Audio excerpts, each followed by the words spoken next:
Welcome to series explain. इस movie की story Eddie के अराउंड घूमती है। जब हम उसे पहली बार देखते हैं तो वो 14 साल की होती है। उसके पापा मार्क उसे क्राइम की दुनिया में खींच लाते हैं। मार्क उसे मजबूर करता है कि पुलिस से कार ड्राइव करके भागने के लिए, ताकि उसकी माँ कैट एक बड़ी कोकेन वाली मुश्किल से बच सके। आज के टाइम में आते हैं तो एडी की लाइफ काफी टफ चल रही है। उसकी बैंक जॉब उसे लूट लिया जाता है। घर की गरीबी खत्म ही नहीं होती। उसकी कार खराब रहती है और इसी बीच एक चेकअप पे डॉक्टर ने उसे शॉक देता है। एडी प्रेग्नेंट है और बच्चा उसके एक्स बॉयफ्रेंड जॉन का है। ये न्यूज सुनकर एडी फिर से जॉन की तरफ खींची जाती है, जबकि वो उसे भूलने की पूरी कोशिश कर रही थी। लेकिन जॉन की लाइफ हमेशा मेस क्रिएट करती है और एडी फिर से दुनिया में फंस जाती है जहां वो दूर रहना चाहती थी। इस बार प्रॉब्लम और भी बड़ी है। जॉन ने एक डेंजरस क्राइम लॉर्ड नेको का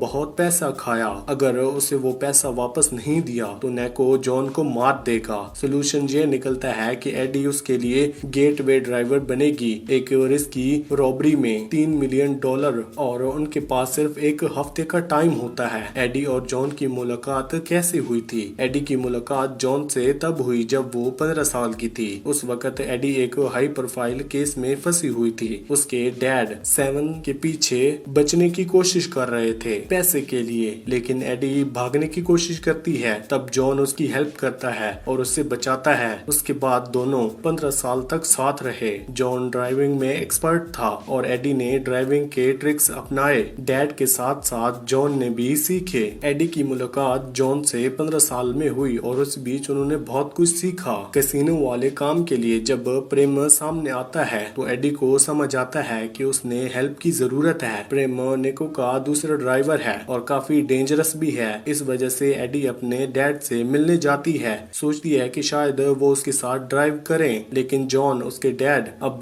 व्हील चेयर में है। एक फेल्ड गेटवे के बाद उसकी कंडीशन खराब हो गई थी। उस वक्त वो ड्रग्स और अल्कोहल में डूबा हुआ था। अब वो माफी मांगता है, कहता है उस वक्त गलतियां हुई थी, लेकिन सिर्फ सॉरी बोलने से सब कुछ ठीक नहीं होता। अब वो अपनी जिंदगी सुधारने की कोशिश कर रहा है और ईडी के लिए ड्राइव करने से मना कर देता है। जॉन ईडी के एक्स पीछे कुछ सालों में 6 बार रिहैब जा चुका होता है। उसकी लाइफ हमेशा मेस और प्रॉब्लम से भरी होती है। फिर भी वो एडी की सबसे बड़ी कमजोरी है, जहां अभी भी उसे बहुत प्यार करता है, चाहे उनका 8 महीने से ब्रेकअप हो। अपने डैड के साथ इंसिडेंट के बाद एडी फिर से जॉन की तरफ जाती है, थोड़ा कंफर्ट ढूंढने। दोनों पुराने दिन याद करते हैं और एडी उसे फाइनली सच बताती है। जब जॉन को पता चलता है कि वो प्रेग्नेंट है तो वो बहुत खुश होता है और फ्यूचर के लिए एक्साइटेड होता है। लेकिन एडी भी अभी भी श्योर नहीं है कि क्या ये उसके लिए सही है या फिर नहीं। कैसीनो रॉबरी में जॉन डिस्ट्रैक्शन क्रिएट करता है और एडी ड्राइविंग संभालती है। वो कैसीनो से कार निकाल कर सीधा रोड पर चले जाते हैं। पीछे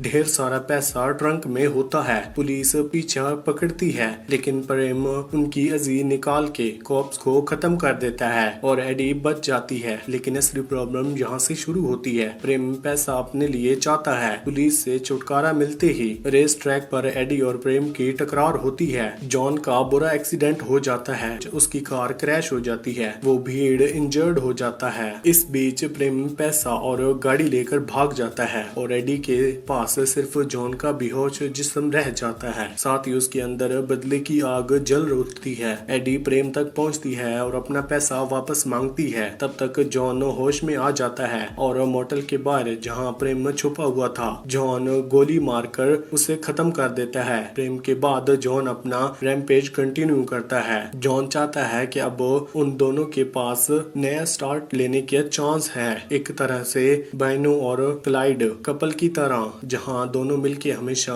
भागकर नई लाइफ जी सके। लेकिन एडी के लिए रियलिटी कुछ और है। जॉन की इन मर्डर्स ने उन्हें और ज्यादा नेको को डेंजरस क्राइम वर्ल्ड में धकेल दिया है। एडी को समझ आ जाता है कि अब और बर्दाश्त नहीं हो सकता। सालों तक जॉन उसके लिए एक लाइट था, लेकिन साथ ही उसकी जिंदगी की सबसे बड़ी प्रॉब्लम भी वही था। एंड में एडी डिसाइड करती है कि जॉन को मारना ही पड़ेगा। उसके लिए अपने आप को और अपने फ्यूचर के बच्चों को सिर्फ एक ही रास्ता है, उस आदमी को खत्म करना जो हमेशा उसकी जिंदगी बर्बाद करता आया है। उस रात एडी नेको से मिलने जाती है और उसे सब कुछ बता देती है। नेको मानता है कि एडी ने सही किया, लेकिन एडी खुश नहीं होती क्योंकि उसे लगता है कि नेको ने अपना बंदा प्रेम लेकर जॉब को और कॉम्प्लिकेटेड बना दिया। अपनी फीलिंग्स शेयर करने के बाद एडी डिसाइड करती है कि अब वो दूसरों की गलतियों सुधारने का काम नहीं करेगी। उसने अपने लिए 20% पैसा अलग कर लिया था, जिसे अब वो गरीबी से निकलकर अपनी जिंदगी शुरू कर सकती है। एडी अपनी गन